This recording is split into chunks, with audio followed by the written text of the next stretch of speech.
Alors pourquoi la culture aujourd'hui est accessible et gratuite? Euh, Pourquoi finalement cette, euh, cette accessibilité via Internet, on peut se procurer des œuvres à la bibliothèque, les plus grandes œuvres qui ont jamais été écrites gratuitement pratiquement et de manière infinie, illimitée. Par Internet, on peut télécharger tout, euh, toutes les œuvres classiques qui sont tombés dans le domaine public. On peut télécharger, on peut aller regarder des conférences des spécialistes, des pointures, les plus grands scientifiques actuels.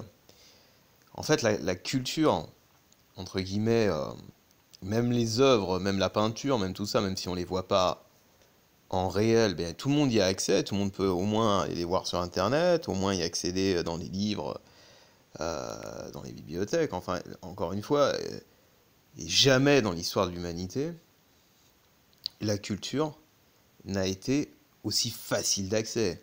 Le moindre, encore une fois, le, le type le plus en bas de l'échelle sociale dans n'importe quelle banlieue ou campagne française, en se bougeant un tout petit peu le cul, voire pas du tout en restant devant son ordinateur, peut accéder à ce que l'humanité, en tout cas d'un point de vue scientifique et littéraire, a produit de plus beau.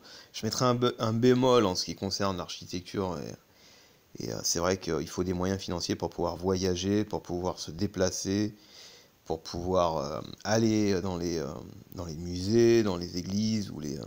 C'est vrai que quand on est bourgeois et qu'on peut sillonner la planète pour voir ce qu'il y a de plus beau, ce qui a été fait de plus beau, c'est quand même l'étape d'après. Donc ça, on peut toujours pas le faire. Peut-être qu'un jour, on pourra se télétransporter.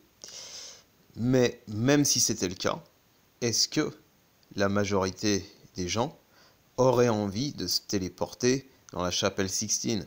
Peut-être pas. Peut-être pas. Ils auraient peut-être envie de se téléporter à Tahiti ou en République dominicaine, sur la plage plutôt. Donc, là où je voulais en venir, c'est que cette accessibilité de la culture, jamais la culture n'a été aussi accessible et pratiquement gratuite. Et pourtant, quand on regarde le, le, les faits, quand on regarde ce qui se passe réellement, eh bien, on n'a certainement jamais eu une population aussi abrutie.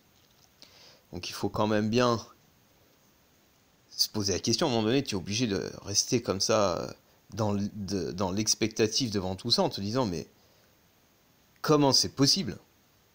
Comment est-ce possible?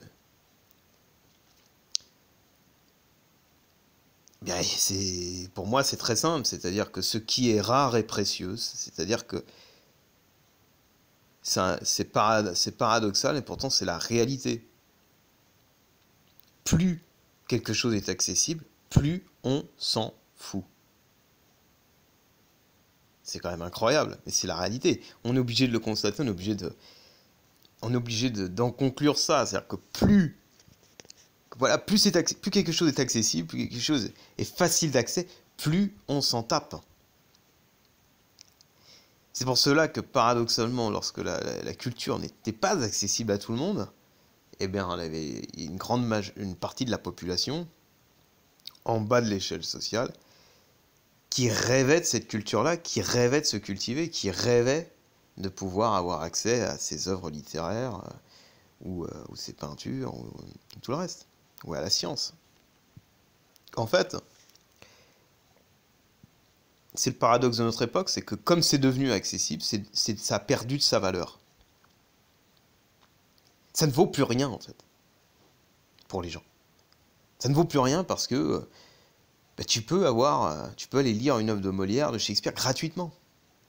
Donc ça ne vaut plus rien. Concrètement, dans la tête des gens, c'est ça. Et on peut rien y faire, en fait. On peut rien y faire. Et c'est pour cela que toute cette culture, toutes ces œuvres avait beaucoup plus de valeur quand elle n'était pas accessible. Et comme je vous dis, on ne peut rien y faire. Donc ça va continuer, ça ne changera pas. Et c'est comme ça. Voilà. Je prendrai l'exemple d'un livre que j'ai lu récemment de John Steinbeck, Les raisins de la colère. Donc c'est un livre qui est sorti en 1939. Et à sa sortie, donc il a eu un grand succès. Et il en a vendu à peu près pour 500 000 exemplaires à l'époque, très rapidement. Alors, moi, je l'ai lu en livre de poche, hein, ça fait déjà 700 pages, c'est écrit en tout petit. Le livre, c'est pas qu'il est pas dur à lire, mais il est assez long et faut le temps de se plonger dans l'histoire, faut le temps de rentrer dedans et puis de se laisser le temps en fait, ce qu'on n'a plus aujourd'hui. Et pour que, voilà, je me suis fait cette réflexion-là, c'est-à-dire que ce livre-là a été vendu à 500 000 exemplaires rapidement à sa sortie en 1939, et aujourd'hui, évidemment, si ce livre sortait aujourd'hui, je pense qu'il, voilà, je sais pas s'il en vendrait 500. Et c'est là où on s'aperçoit de la baisse de niveau qui est énorme, c'est-à-dire que pour un type lambda d'aujourd'hui, prendre ce livre-là, de le lire jusqu'au bout, c'est quelque chose d'inaccessible pour la plupart des gens, parce qu'ils n'ont plus la capacité de soutenir une lecture comme ça pendant des heures et des heures sur une histoire dans laquelle il faut rentrer, il faut se laisser le temps, il faut comprendre ce qu'il veut dire. Aujourd'hui, la population est manifestement beaucoup plus bête qu'en 1939. Rien que par les chiffres de vente d'un livre comme celui-là, on peut en être certain. Parce que aujourd'hui, ce ne serait pas possible. Ils ne pourraient pas en vendre 500 000 comme ça en sortant le bouquin aujourd'hui. Ce ne serait pas possible. Et pourtant, à l'époque, les gens l'ont acheté, les gens l'ont lu. Et c'était pas que des bourgeois, hein. 500 000, ça veut dire que des gens, entre guillemets, normaux achetaient ce type de bouquin. C'est carrément impossible aujourd'hui. La ménagère lambda, aujourd'hui, elle achètera jamais un livre comme Les raisins de la colère. Elle achètera ce qui se fait en ce moment, c'est-à-dire la littérature très très très très facile d'accès. Donc ça c'est la conclusion, c'est que oui, en effet, aujourd'hui, donc les gens sont beaucoup beaucoup plus bêtes qu'avant. C'est évident, c'est obligé. Moi, je veux bien qu'on me prouve le contraire, mais dites à ce moment-là, étayez vos arguments, quoi. Étayez votre pensée, quoi. Ok, et prouvez-le moi. Moi, je vous ai donné en tout cas un exemple. Et pour finir, je dirais que on peut rien y faire parce que cette culture étant devenue gratuite et facile d'accès, elle a perdu, malheureusement, toute sa valeur.